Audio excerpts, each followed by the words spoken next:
আসসালামু আলাইকুম ওরহমতুল্লাহ। স্বাগতম তৌহিদ অ্যান্ড ইসলাম ইন্সপায়ার চ্যানেলে। আজ আমরা শুরু করতে যাচ্ছি আমাদের নতুন সিরিজ সবলের শক্তি। জীবনের কঠিন সময়ে যখন আমাদের চারপাশের মানুষ আমাদের ভুল বোঝে, অন্যায় করে, আর আমরা সব কষ্ট বুকে চেপে চুপচাপ সহ্য করি, সেই নীরব কান্নার মূল্য আল্লাহর কাছে কতটুকু তা নিয়েই আমাদের আজকের পর্ব। আমরা এমন এক পৃথিবীতে বাস করি যেখানে মুখ বুঝে সহ্য করাকে অনেকে দুর্বলতা মনে করে। কেউ আপনার সাথে অন্যায় করল, আপনি প্রতিবাদ করতে পারতেন, কিন্তু আল্লাহর ভয়ে বা সম্পর্কের মায়ায় চুপ থাকলেন। লোকে হয়তো ভাবল আপনি ভয় পেয়েছেন, কিন্তু আরশের অধিপতি মহান আল্লাহ জানেন আপনার হৃদয়ের ভেতর তখন কি ঝড় বয়ে যাচ্ছিল। কুরআনুল কারিমে আল্লাহ সুবহানাহু ওয়া তাআলা ইরশাদ করেছেন, নিশ্চয়ই আল্লাহ ধৈর্যশীলদের সাথে আছেন। সূরা বাকারা ১৫৩। একটু গভীরভাবে ভেবে দেখুন, মহাবিশ্বের স্রষ্টা যখন বলছেন তিনি আপনার সাথে আছেন, তখন দুনিয়ার মানুষের অবহেলা বা ভুল বোঝার আর কোনো মূল্য থাকে না। চুপচাপ সহ্য করা মানে হেরে যাওয়া নয়, বরং এটি হলো আল্লাহর উপর পূর্ণ ভরসা রাখার এক সর্বোচ্চ স্তর। যখন আপনি কারো কটু কথার উত্তরে পাল্টা গালি দেন না, বরং হৃদয়ের ক্ষত নিয়ে মুচকি হাসেন, তখন আপনার সেই প্রতিটি মুহূর্ত ইবাদত হিসেবে গণ্য হয়। রাসূলুল্লাহ সাল্লাল্লাহু আলাইহি ওয়াসাল্লাম বলেছেন, আল্লাহর সন্তুষ্টির জন্য যে বান্দা নিজের রাগ চেপে রাখে, কিয়ামতের দিন আল্লাহ তার অন্তরকে শান্তি ও ঈমান দিয়ে পূর্ণ করে দেবেন। আপনার এই চুপ থাকাটা আসলে একটি নীরব প্রতিবাদ এবং আল্লাহর কাছে এক বিশাল আরজি। আপনি যখন মানুষের বিচার না চেয়ে আল্লাহর কাছে বিচার ছেড়ে দেন, তখন স্বয়ং আল্লাহ আপনার পক্ষ হয়ে কাজ শুরু করেন। মনে রাখবেন, আপনার প্রতিটি চোখের পানি যা কেউ দেখেনি, আপনার প্রতিটি দীর্ঘশ্বাস যা কেউ শোনেনি, সবই আল্লাহর কাছে সংরক্ষিত আছে। তিনি আপনার এই সহ্য করার কষ্টকে পরকালের জান্নাতের উচ্চ মাকাম এবং দুনিয়াতে আত্মিক প্রশান্তি দিয়ে মূল্যায়ন করবেন। আজকের এই প্রথম পর্বে আমরা নিজেদের মনকে শান্ত করি এই বিশ্বাসে যে আল্লাহ সব দেখছেন এবং তিনি ধৈর্যশীলদের কখনোই একা ছাড়েন না। সবচেয়ে বড় কষ্ট হলো তখন যখন আপনি নির্দোষ হওয়া সত্ত্বেও আপনার আপন মানুষেরা আপনাকে ভুল বোঝে। আপনি হয়তো ভালো কিছু করতে চেয়েছিলেন, কিন্তু লোকে তার উল্টো ব্যাখ্যা দিল। এই সময়ে আমাদের রক্ত গরম হয়ে যায়, আমরা চিৎকার করে নিজেকে নির্দোষ প্রমাণ করতে চাই। কিন্তু মনে রাখবেন, ইউসুফ আলাইহিসসালামকে তার ভাইয়েরা কূপে ফেলে দিয়েছিল এবং ব্যভিচারের মিথ্যা অপবাদ দিয়ে জেলে পাঠানো হয়েছিল। তিনি কি চিৎকার করেছিলেন? না, তিনি সবরুন জামিল বা সুন্দর ধৈর্য ধারণ করেছিলেন। আল্লাহ যখন কাউকে বড় কোনো মাকাম দিতে চান, তখন তাকে এমন পরীক্ষার মুখে ফেলেন। যখন কেউ আপনাকে ভুল বুঝছে, তখন আপনি মানুষের কাছে হাত জোড় না করে আল্লাহর কাছে সিজদায় গিয়ে বলুন, ইয়া আল্লাহ, আপনি তো সত্য জানেন। আপনার এই নীরবতা আল্লাহর কাছে এক বিশাল ইবাদত। যারা আজ আপনাকে অপমান করছে, আল্লাহ চাইলে কাল তাদের দিয়েই আপনাকে সম্মান দেওয়াবেন। আপনার চুপ থাকাটা আপনার দুর্বলতা নয়, বরং আল্লাহর উপর আপনার অগাধ বিশ্বাসের প্রমাণ। কাছের মানুষের অবহেলা ও একাকিত্ব। যাদের আপনি সবচেয়ে বেশি ভালোবাসেন, যখন তারাই আপনাকে অবহেলা করে, তখন পৃথিবীটা ছোট হয়ে আসে। এই একাকিত্ব সহ্য করা খুব কঠিন, কিন্তু জানবেন, যখন দুনিয়ার সব দরজা বন্ধ হয়ে যায়, তখনই আল্লাহর রহমতের দরজা সবচেয়ে বেশি পরিষ্কার দেখা যায়। ইব্রাহিম আলাইহিসসালামকে যখন আগুনে নিক্ষেপ করা হয়েছিল, তখন তার পাশে কেউ ছিল না, কিন্তু তিনি বলেছিলেন, হাসবুনাল্লাহু ওয়া নি'মাল ওয়াকিল। আপনার এই একাকিত্ব আসলে আল্লাহর এক বিশেষ পরিকল্পনা, যেন আপনি মানুষের উপর ভরসা ছেড়ে দিয়ে কেবল তার উপর ভরসা করতে শেখেন। আপনি যখন একাকী রাতে জায়নামাজে বসে আল্লাহর সাথে কথা বলেন, তখন সেই কথোপকথন আরশের ফেরেশতারা কান পেতে শোনে। মানুষের অবহেলা আপনাকে আল্লাহর আরও কাছে নিয়ে যাওয়ার একটি উসিলা মাত্র। ধৈর্য ধরুন, কারণ আল্লাহ হাসরের ময়দানে আপনার এই একাকিত্বের প্রতিটি মুহূর্তের হিসাব নেবেন। মুখ বুজে অন্যায় সহ্য করার সওয়াব। অনেকে বলে, অন্যায় সহ্য করা কি কাপুরুষতা নয়? ইসলাম আমাদের আত্মরক্ষার অধিকার দিয়েছে, কিন্তু ক্ষমা করার এবং সবর করার মর্যাদা রেখেছে সবার ওপরে। রাসূলুল্লাহ সাল্লাল্লাহু আলাইহি ওয়াসাল্লাম বলেছেন, যে ব্যক্তি সত্যের ওপর থাকা সত্ত্বেও ঝগড়া পরিহার করে, আমি তার জন্য জান্নাতের একপাশে একটি প্রাসাদের নিশ্চয়তা দিচ্ছি। আপনি যখন কারো কটু কথার পাল্টা জবাব দিতে পারতেন, কিন্তু কেবল সম্পর্কের খাতিরে বা আল্লাহর সন্তুষ্টির জন্য চুপ থাকলেন, তখন আপনার সেই প্রতিটি মুহূর্ত জিহাদ হিসাবে গণ্য হয়। আপনার নফস বা কুপ্রবৃত্তি চাচ্ছিল তাকে অপমান করতে, কিন্তু আপনি আপনার নফসের ওপর বিজয় লাভ করেছেন। এই বিজয় তলোয়ারের বিজয়ের চেয়েও বড়। আল্লাহ আপনার এই আত্মত্যাগকে বৃথা যেতে দেবেন না। তিনি আপনার আমলনামায় কাদিমিনাল গাইদ বা রাগ নিয়ন্ত্রণকারীদের সওয়াব লিখে দেবেন। কষ্টের রাতগুলো কি কখনো শেষ হবে? মাঝরাতে যখন বালিশ ভিজে যায় চোখের পানিতে, তখন মনে হয় এই কষ্টের রাত বুঝি আর শেষ হবে না। কিন্তু আল্লাহ কুরআনে বারবার বলেছেন, নিশ্চয়ই কষ্টের সাথেই স্বস্তি আছে। সূরা ইনশিরাহ। রাত যত গভীর হয়, ভোরের আলো তত কাছে আসে। আপনার এই ধৈর্য পরীক্ষা চিরস্থায়ী নয়। আল্লাহ আপনাকে পরীক্ষা করছেন এই জন্য নয় যে তিনি আপনাকে কষ্ট দিতে চান, বরং তিনি দেখতে চান আপনি বিপদে পড়লে কার কাছে হাত পাতেন। ইয়াকুব আলাইহিসসালাম তার সন্তান ইউসুফের জন্য বহু বছর কেঁদেছেন, দৃষ্টিশক্তি হারিয়েছেন, কিন্তু তিনি কখনো আল্লাহর উপর নিরাশ হননি। অবশেষে তিনি তার সন্তানকে ফিরে পেয়েছিলেন এবং তার সম্মানও বৃদ্ধি পেয়েছিল। আপনার বর্তমান কষ্ট হল আপনার ভবিষ্যতের বড় কোনো খুশির ভূমিকা মাত্র। শুধু বিশ্বাস রাখুন, আল্লাহর ফয়সালা কখনো ভুল হয় না। অভাব ও দারিদ্র্যের মধ্যে সবর। টাকা পয়সার অভাব মানুষকে কুফুরির দিকে নিয়ে যায়। যখন সন্তানদের মুখে খাবার তুলে দিতে কষ্ট হয় বা দেনার দায়ে দেয়ালে পিঠ ঠেকে যায়, তখন সবর করা সবচেয়ে কঠিন। কিন্তু মনে রাখবেন, আমাদের নবী সাল্লাল্লাহু আলাইহি ওয়াসাল্লাম পেটে পাথর বেঁধেছিলেন। মাসের পর মাস তার ঘরে উনুন জ্বলত না। দারিদ্র্য কোনো অভিশাপ নয়, এটি একটি পরীক্ষা। যারা অভাবে থেকেও আল্লাহর হুকুম অমান্য করে না, হারাম পথে যায় না, জান্নাতে তারাই হবে অগ্রগামী। আপনার অল্প সম্পদে যদি আপনি বরকত চান, তবে সবর করুন এবং আল্লাহর শুকরিয়া আদায় করুন। আল্লাহ ওয়াদা করেছেন, যদি তোমরা শুকরিয়া আদায় করো, তবে আমি তোমাদের নেয়ামত বাড়িয়ে দেব। আপনার এই অভাবের দিনগুলো আপনার আমলনামায় জুহুদ বা দুনিয়া বিমুখতার সওয়াব হিসেবে জমা হচ্ছে। অসুস্থতা ও শারীরিক যন্ত্রণায় সবর। দীর্ঘদিনের অসুস্থতা মানুষকে মানসিকভাবে ভেঙে ফেলে। আপনি যখন বিছানায় পড়ে থাকেন আর অন্যরা হাসি খুশি ঘুরে বেড়ায়, তখন মনে প্রশ্ন জাগে, আমি কেন? কিন্তু রাসূল সাল্লাল্লাহু আলাইহি ওয়াসাল্লাম বলেছেন, মুমিনের গায়ে যদি একটি কাঁটাও ফোটে, তার বিনিময়ে আল্লাহ তার একটি গুনাহ মাফ করে দেন। অসুস্থতা হলো গুনাহ ঝরানোর সাবান। আইয়ুব আলাইহিসসালাম 18 বছর কঠিন রোগে ভুগেছেন, সব হারিয়েছেন, কিন্তু তার মুখে অভিযোগ ছিল না।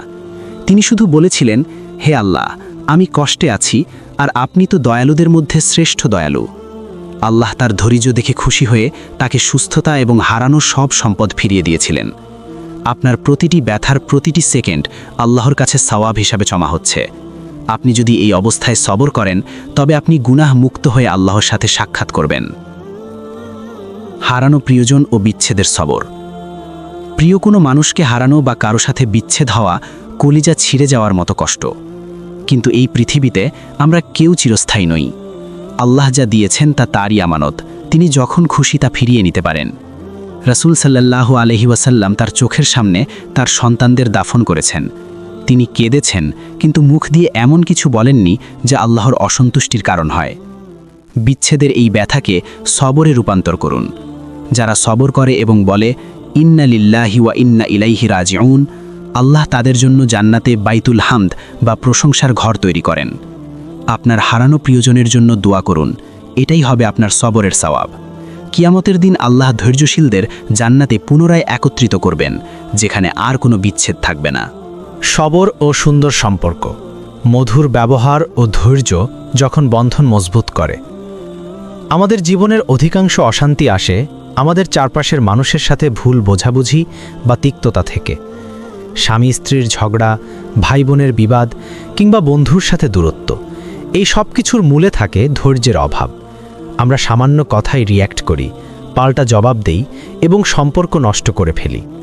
আজকের জানব সবর কিভাবে ভেঙে যাওয়া সম্পর্ক জোড়া লাগায় এবং মানুষের হৃদয়ে আপনার জন্য ভালোবাসা তৈরি করে। তিতা কথার মিষ্টি উত্তর। কুরআনুল কারিমে আল্লাহ সুবহানাহু ওয়া তাআলা একটি অসাধারণ ফর্মুলা দিয়েছেন, মন্দের জবাব দাও ভালো দিয়ে, ফলে তোমার ও যার মাঝে শত্রুতা ছিল সে তোমার অন্তরঙ্গ বন্ধু হয়ে যাবে। সূরা ফুসসিলাত 34। একটু ভেবে দেখুন, কেউ আপনাকে গালি দিল বা অপমান করল।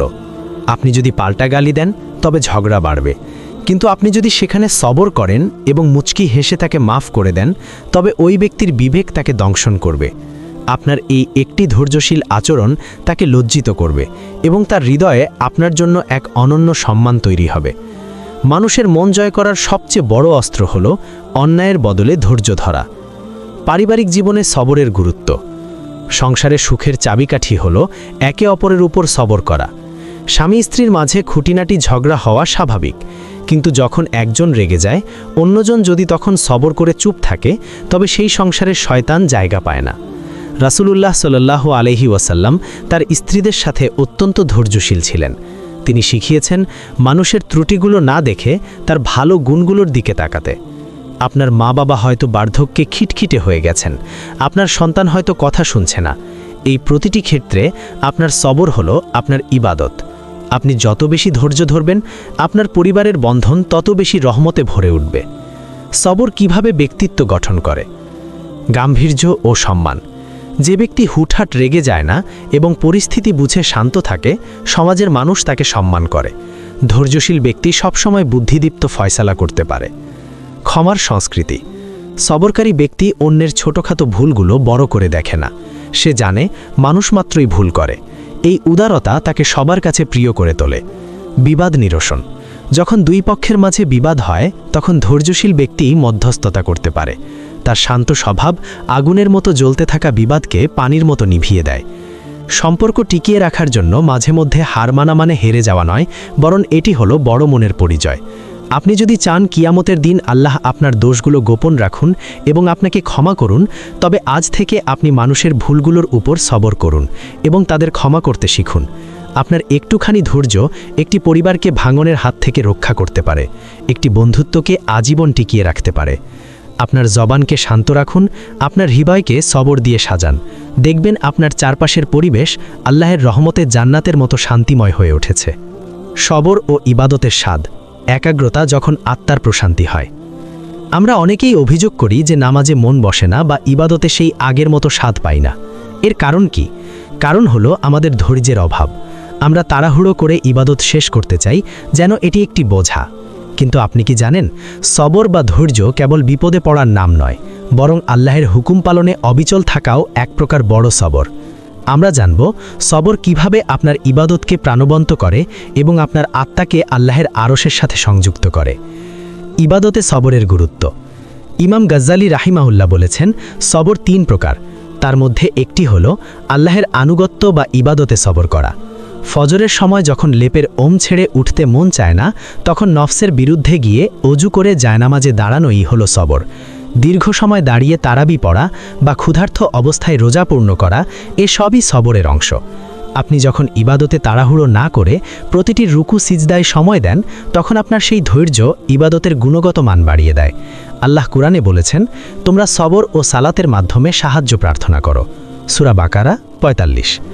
এখানে আল্লাহ সবরকে নামাজের আগে রেখেছেন, কারণ ধৈর্য ছাড়া প্রকৃত নামাজ আদায় সম্ভব নয়। সবর কিভাবে ইবাদতকে সওয়াবে বদলে দেয়? যখন আপনি ইবাদত করেন, তখন শয়তান আপনার মনে হাজারো দুনিয়াবি চিন্তা ঢুকিয়ে দেয়। আপনি যদি তখন অস্থির হয়ে নামাজ শেষ করেন, তবে আপনি ইবাদতের স্বাদ পাবেন না। কিন্তু আপনি যদি জিদ ধরেন যে যতক্ষণ আমি আল্লাহের সামনে আছি, আমি নড়ব না, এই জিদ হলো আপনার সবর। এই ধৈর্যের প্রতিটি সেকেন্ড আপনার আমল নামায় মুজাহাদা বা জিহাদের সওয়াব লিখে দেয়। আপনার দীর্ঘ সিজদা আপনার গুনাহগুলোকে ঝরিয়ে দেয় এবং আপনার রূহকে পবিত্র করে। সবরকারী মুমিন যখন ইবাদত করে, তখন সে অনুভব করে যে তার রব তাকে দেখছেন। একে বলা হয় ইহসান। ইবাদতে সবর বাড়ানোর 3টি উপায়। 1. মৃত্যুর স্মরণ। ভাবুন এটিই হতে পারে আপনার শেষ ইবাদত। এই চিন্তা আপনাকে স্থির হতে সাহায্য করবে। 2. সওয়াবের আশা। মনে রাখুন, আপনি যতটুকু সময় আল্লাহের জন্য ব্যয় করছেন, তার প্রতিটি মুহূর্ত আপনার জন্য জান্নাতে সম্পদ জমা করছে। 3. ধীরস্থিরতা। রাসূলুল্লাহ সাল্লাল্লাহু আলাইহি ওয়াসাল্লাম বলেছেন, ধীরস্থিরতা আল্লাহের পক্ষ থেকে আর তাড়াহুড়ো শয়তানের পক্ষ থেকে। ইবাদতে যত ধীরস্থির হবেন, আল্লাহের রহমত তত বেশি অনুভব করবেন। ইবাদতকে শুধুমাত্র একটি রুটিন মনে করবেন না, একে রবের সাথে প্রেমের কথোপকথন মনে করুন। যখন আপনি আল্লাহের সামনে দাঁড়াবেন, তখন দুনিয়ার সব দুশ্চিন্তা দরজার বাইরে রেখে আসুন। আপনার এই চুপচাপ দাঁড়িয়ে থাকা এবং ধৈর্যের সাথে সিজদা দেওয়া আপনার জীবনের সব অপূর্ণতাকে পূর্ণতায় বদলে দেবে। আপনি যত বেশি ইবাদতে সবর করবেন, আল্লাহ আপনার দুনিয়াদি কাজগুলো তত বেশি সহজ করে দেবেন। আপনার জায়নামাজ হোক আপনার সবরের ময়দান, সেখানেই আপনি আপনার রবের সবচেয়ে কাছে পৌঁছাতে পারবেন। আল্লাহ আমাদের সবাইকে ইবাদতে একাগ্রতা ও ধৈর্য দান করুন। আমিন। সবর ও চারিত্রিক মাধুর্য, ধৈর্য যখন ব্যক্তিত্বের অলংকার হয়, একজন মানুষের আসল পরিচয় তার পোশাকে বা কথায় নয়, বরং তার আচরণে। বিশেষ করে যখন সে রেগে যায় বা বিপদে পড়ে, তখন তার আচরণই বলে দেয় তার ভেতরটা কতটা স্বচ্ছ। ইসলামে সবর কেবল একটি গুণ নয়, এটি হলো একজন মুমিনের ব্যক্তিত্বের ভূষণ। আমরা জানব সবর কিভাবে একজন সাধারণ মানুষকে অসাধারণ চরিত্রে রূপান্তর করে এবং সমাজে তার মর্যাদা বৃদ্ধি করে। সবর ও আখলাকের গভীর সম্পর্ক। রাসূলুল্লাহ সাল্লাল্লাহু আলাইহি ওয়াসাল্লাম বলেছেন, যাকে ধৈর্য দান করা হয়েছে তাকে সবচেয়ে উত্তম ও প্রশস্ত কল্যাণ দান করা হয়েছে। সহিহ বুখারী। আপনি কি লক্ষ্য করেছেন, যে মানুষটি অল্পতেই উত্তেজিত হয়ে পড়ে, লোকে তাকে এড়িয়ে চলে, কিন্তু যে ব্যক্তি কঠিন পরিস্থিতিতেও শান্ত থাকে, সবাই তাকে শ্রদ্ধা করে। এই শান্ত থাকা বা ধৈর্য ধারণ করা আপনার চরিত্রের গভীরতা প্রকাশ করে। আপনি যখন কারো অন্যায়ের প্রতিবাদ না করে সবর করেন, তখন আপনি আসলে আপনার নাফস বা কুপ্রবৃত্তিকে নিয়ন্ত্রণ করছেন। এই নিয়ন্ত্রণই হলো প্রকৃত বীরত্ব। রাসূল সাল্লাল্লাহু আলাইহি ওয়াসাল্লাম বলেছেন, সেই ব্যক্তি শক্তিশালী নয় যে কুস্তিতে অন্যকে হারিয়ে দেয়, বরং প্রকৃত শক্তিশালী সেই যে রাগের সময় নিজেকে নিয়ন্ত্রণ করতে পারে। আপনার এই আত্মনিয়ন্ত্রণ আপনার ব্যক্তিত্বকে হীরা মুক্তার চেয়েও বেশি উজ্জ্বল করে তোলে। সবর কিভাবে আপনার ব্যক্তিত্ব বদলে দেয়? গাম্ভীর্য ও বুদ্ধিমত্তা। ধৈর্যশীল মানুষ হুট করে কোনো সিদ্ধান্ত নেয় না, তারা পরিস্থিতি পর্যবেক্ষণ করে এবং আল্লাহর উপর ভরসা করে। এই গাম্ভীর্য তাদের বিচক্ষণ ও বুদ্ধিমান হিসাবে সমাজে পরিচিত করে। আস্থা ও ভরসা। মানুষ সেই ব্যক্তির উপরই ভরসা করে যে বিপদে ভেঙে পড়ে না। আপনার সবর আপনার পরিবার ও বন্ধুদের মনে এক প্রকার নিরাপত্তা দেয় যে যাই ঘটুক না কেন, এই মানুষটি হাল ছাড়বে না। বিদ্বেষমুক্ত হৃদয়। সবরকারী ব্যক্তি কারো প্রতি হিংসা বা ক্ষোভ পুষে রাখে না, সে জানে সব কিছু আল্লাহর পক্ষ থেকে। এই নির্মল মন তার চেহারায় এক প্রকার নূর বা উজ্জ্বলতা নিয়ে আসে, যা অন্যকে আকর্ষণ করে। সবর যখন কথা বলে। কখনো কখনো চুপ থাকাই সবচেয়ে শক্তিশালী ভাষা। যখন কেউ আপনাকে অপমান করছে, আপনি তখন চুপচাপ সবর করছেন। আপনার এই নীরবতা তাকে হাজারটা তর্কের চেয়েও বেশি লজ্জিত করবে। আপনার এই চারিত্রিক দৃঢ়তা দেখে মানুষ বুঝতে পারবে যে আপনি কেবল দুনিয়ার মানুষের জন্য বাঁচেন না, আপনি বাঁচেন আপনার রবের জন্য। আপনার এই চুপচাপ সহ্য করার ক্ষমতা আপনার আমলনামায় সিদ্দিকিন বা সত্যবাদীদের স্বভাব যোগ করবে। নিজের ব্যক্তিত্বকে সুন্দর করতে চাইলে দামি পোশাকের পেছনে না ছুটে নিজের চরিত্রের ওপর সবর করুন, নিজের রাগের ওপর সবর করুন, নিজের জিভের ওপর সবর করুন। আপনি যত বেশি ধৈর্যশীল হবেন, মানুষ আপনাকে তত বেশি ভালোবাসবে এবং আল্লাহ আপনাকে তার প্রিয় বান্দাদের অন্তর্ভুক্ত করবেন। মনে রাখবেন, সবর হলো সেই আলো যা আপনাকে দুনিয়া ও আখিরাতে সম্মানিত করবে। সবরকে আপনার পোশাক বানান, ধৈর্যকে আপনার ঢাল বানান। দেখবেন অন্ধকার আপনার পথে কোনো বাধা হতে পারছে না। আল্লাহ আমাদের সবাইকে উত্তম চরিত্রের অধিকারী হবার তৌফিক দান করুন। আমিন। সবরের চূড়ান্ত বিজয়, দুনিয়া ও আখিরাতে ধৈর্যশীলের পুরস্কার। সমাপ্তি। আলহামদুলিল্লাহ, আজ আমরা আমাদের পর্বের দীর্ঘ এই সফরের শেষ প্রান্তে পৌঁছেছি। আমরা গত 14টি পর্বে জেনেছি কিভাবে চুপচাপ সহ্য করা, ভুল বোঝাবুঝির শিকার হওয়া, অভাব, অসুস্থতা এবং প্রিয়জন হারানোর যন্ত্রণায় সবর আমাদের জন্য আল্লাহর রহমত নিয়ে আসে। আজ এই শেষ পর্বে আমরা আলোচনা করব সবরের সেই চূড়ান্ত পুরস্কার নিয়ে, যা আল্লাহ তার ধৈর্যশীল বান্দাদের জন্য দুনিয়া ও আখিরাতে নির্ধারণ করে রেখেছেন। সবরকারীর জন্য জান্নাতের বিশেষ অভ্যর্থনা। পবিত্র কুরআনে আল্লাহ সুবহানাহু ওয়া তাআলা ইরশাদ করেছেন, ফেরেশতারা জান্নাতের প্রতিটি দরজা দিয়ে তাদের কাছে প্রবেশ করবে এবং বলবে, তোমাদের ওপর শান্তি বর্ষিত হোক, যেহেতু তোমরা সবর করেছিলে। কতই না চমৎকার এই পরিণাম। সূরা রাদ 23-24। একটু কল্পনা করুন সেই দৃশ্য। আপনি দুনিয়াতে কত রাত একা কেঁদেছেন, কত অপবাদ মুখ বুঝে সহ্য করেছেন, কত অভাব আর কষ্টে আল্লাহর উপর ভরসা রেখেছেন।